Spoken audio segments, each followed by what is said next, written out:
All right, guys. So we'll be starting now, and I think we're ready to go. Great, fantastic. So welcome to today's stream, 30th of March. I can't believe I've been doing these now for a whole 2 weeks, and yeah, really, I mean, I'm enjoying the getting into the data and all that sort of stuff and seeing how it's evolving. But it is pretty full on now because we've gone from being a China and a European thing to now it's a UK, US. And yet Europe is still involved in it, so the numbers are just going through the roof, which is incredible.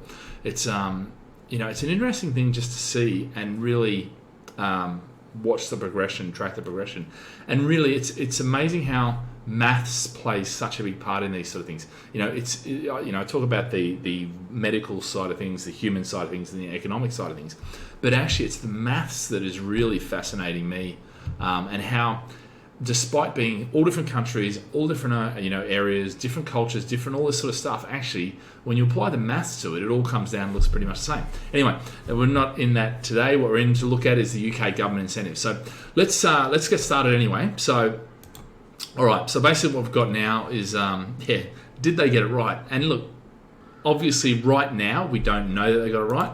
So I don't know why that's not playing. Okay, that didn't work.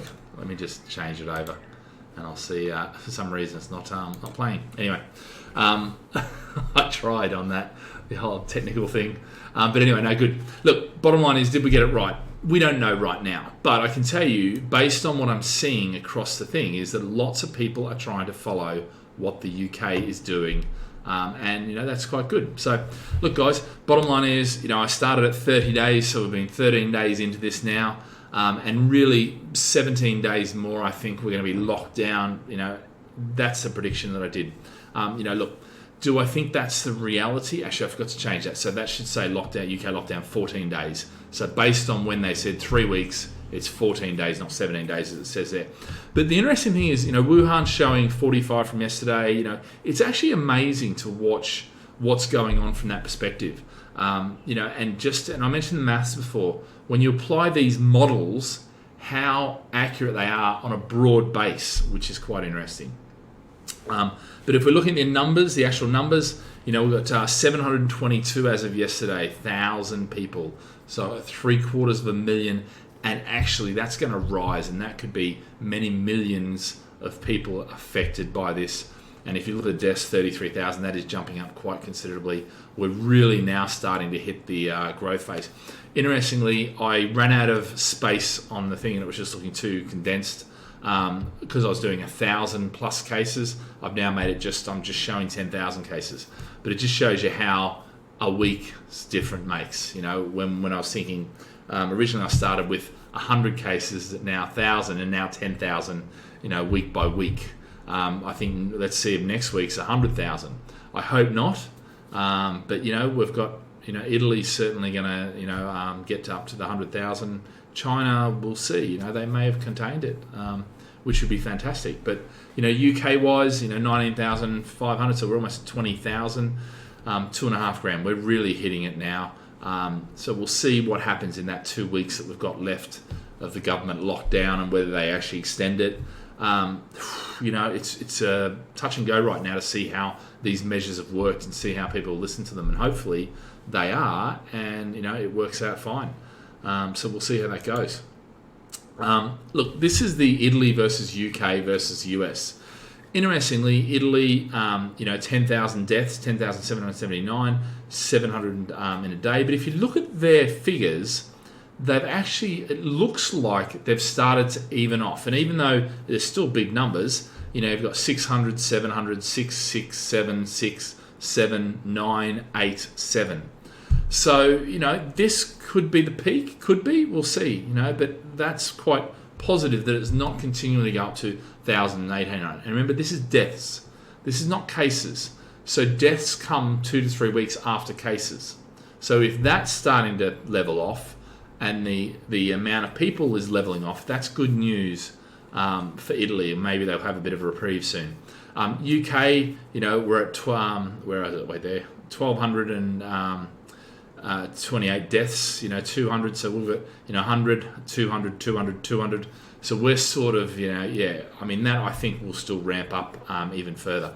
Look, the US, I don't think you can trust. I don't think you can trust the US, just as I don't necessarily trust China in their figures. I don't trust the US. The US and Trump has certainly gone after the approach that, there are literally... Oh, wait, sorry, wrong slide.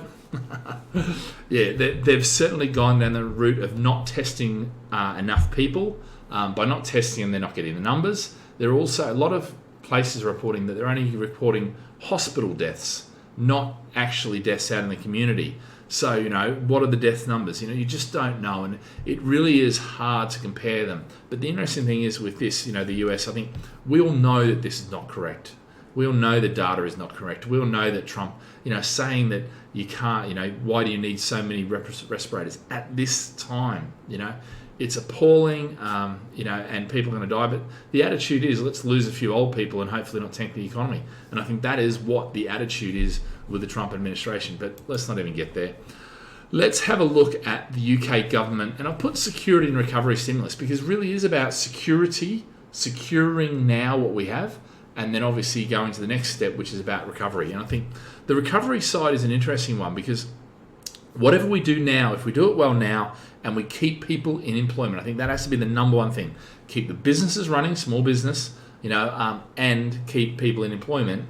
And if we do that and keep businesses where they are and almost just press pause on the economy, which I think, if you looked at the goal that has been there, that is what the goal is. And I think, interestingly, this is there. So let's have a look at some of the things, and I'll just share my screen and hopefully this will work now, but it doesn't look like it's working. I'm sorry, guys. You've got my lovely still shot there. I don't know why that's not working. It should be saying. Let me change it over, and I'll just I'll put you into the picture. There you go. All right. Oh, wait there. Sorry. No. Here we go. Yeah, cool. We've got that now. Good. So bottom line is, these are the different things, and this is what I love about the UK approach, is that it's been an approach whereby they haven't just... In fact, I'm going to talk for a while, so let me change back. They haven't just focused on big business. The US is focused on big business, not really corporates. Interestingly, I've been very critical of Australia because what they didn't do was keep people in jobs. But what they have done now is come out and said they'll make an announcement today that they'll probably give, I think it's 1,500 every fortnight to keep people in jobs. That is absolutely required, I think, and really... absolutely, I think they need that. So that's good news for Australians. It's good news for Australian business. And I think most of the successful models now are giving money directly to and keeping people in employment, even though they may not be working. Okay, so that's good. And look, in terms of the actual structure of the stimulus packages, you've got for employed people, you've got for self-employed people, your small business, and then you've got companies. And certainly in the UK, that's what we're seeing now. So if you look at what we've got, an employee can continue working as normal, which certainly in our employee, the guys that work for us, we've got a number, and probably half of them are still working, coming to work, well, not coming to work, but working from home, but working full time. In actual fact, they're working even harder than they ever have because of the number of questions and that we're having from tenants and landlords and, investors and that sort of thing. The other half were furloughed. Okay, we're using that government scheme because the reality is, for instance, in property sales, there's not a lot of property sales going on right now, so we've just stopped that, which is fine. And we're keeping them involved, so they're still on meetings every day. So yes, technically they're not working, and yes, HMRC, they're not working, but the reality is we're still keeping involved because one of the things we've been really focused on is the mental health of our staff. So we're doing daily meetings. They're reporting back in an email every day of how they're going. We're doing, like we did a fancy dress on Friday, virtual Zoom meeting. We've got a pub night planned. We've got, what was the other thing? We've got a bake-off. I'm not getting involved in that, but anyway, that's a few people wanting to do a bake-off. These are great ideas that are coming out to keep the mental health, and the team together. And actually what you're finding now is the team's getting really... it's always been a strong team. We've always been focused on that, but is it a strong team? But look, you've got universal credits. And what I'd say is if you're employed or a furlough, whichever one, look at these universal credits and see if you can get them. because actually it's an added, thing that you can get. And if you can get it, you want to keep that war chest stocked as much as possible with as many benefits as you can. We've been paying tax for many years and all that sort of stuff. This is the time now where the government can help us out, okay?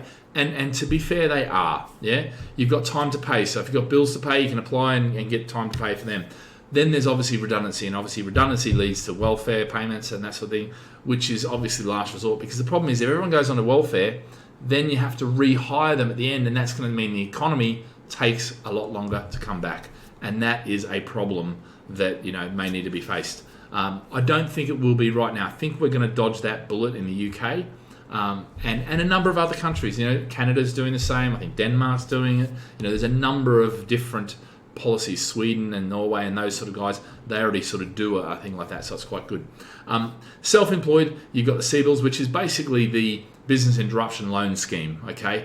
And it's effectively a coronavirus business interruption scheme, loan scheme. And what that is a series of loans or overdrafts or things like that you can apply to your bank through the British Enterprise Bank and to secure your business over. There's obviously restrictions on those. Any of this sort of stuff, go online. The government website is the place to be, because depending on when you're watching this, it may have changed. So I'm not going to go into huge detail here. Get online, check the latest data out, okay? And I think that's important. The other side is, there's various grants that are, 10 grand here, 25 grand here, that sort of thing. Plus, if you're self-employed, 80% of profits up to 2.5 grand, you can claim from the government, which is a great scheme, and it's something that you should take use of.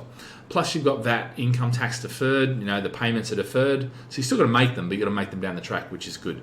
You've got specific industry grants if you're in the hospitality industry, things like that. Then that is where you can go and look for that, and that's been very good. Same with business rates and various grants for business rates. Fantastic. One of my mates I was chatting to, he spends over £1 million a year in business rates, and that now no business rates, I think for the year, has saved him $1 million in cash flow, which means he's got his war chest, he can keep his people on, he's furloughed them, he's in the hospitality sector, but yeah, that's a massive plus to him. Now, if you're a company director, what you're going to look at is, are you paid by pay as you earn? Because then you can obviously get the furlough scheme, and you're still able to work, or the self-employed scheme. But if you're a dividend and you take dividends from your company, unfortunately, you're left out. So they haven't fixed all the holes. There are going to be people who don't quite get, benefits from this, and they're going to be left, wanting to some degree. But then maybe you go to your bank and you ask them, and for help to tide you over.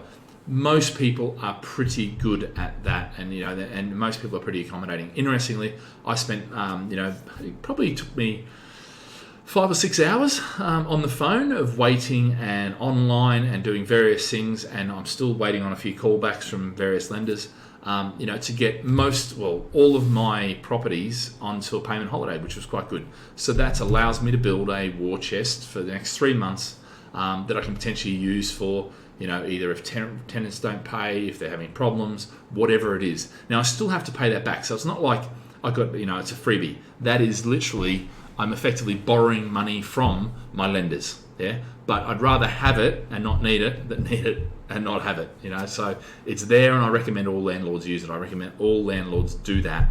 Take the time and go and get it done, But yeah, guys, look, the schemes are pretty good, and I think, to be fair, given, and this is my, coming to the economy, where I think things are at, okay? So look, bottom line is this.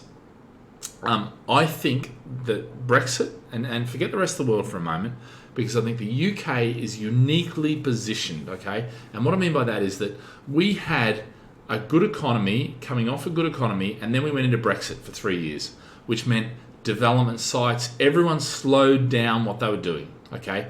And they, if you like, almost bounced along the bottom, even though the prices didn't drop away, there wasn't a lot of demand, there wasn't a lot of things happening.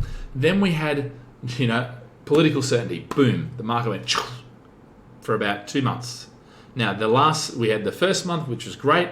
Second month, well, to be fair, that was a write-off, because what's happened, anyone that bought then or that, it was, pretty much a write-off. Now, the bottom line is, most businesses aren't overgeared. They haven't got lots of development. They haven't got lots of stock that they've built up. They haven't, they haven't been running really, really hard and making lots and lots of money, and and all of a sudden now stop and they've got to try and get rid of that stock.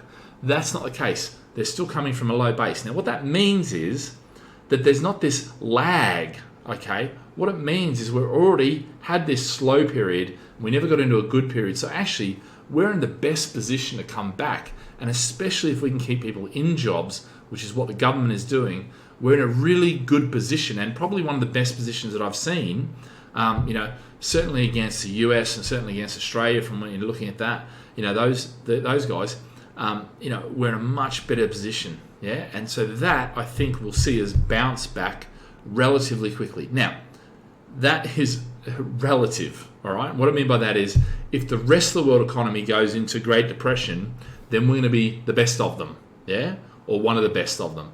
But that still means it'll be pretty crappy. So I'm not saying that bouncing, the quickest bounce back or anything like that is going to be this sensational thing.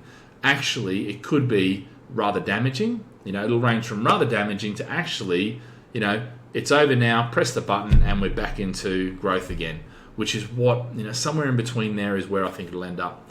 But anyway, guys, stay safe, stay healthy, and stay inside, stay at home.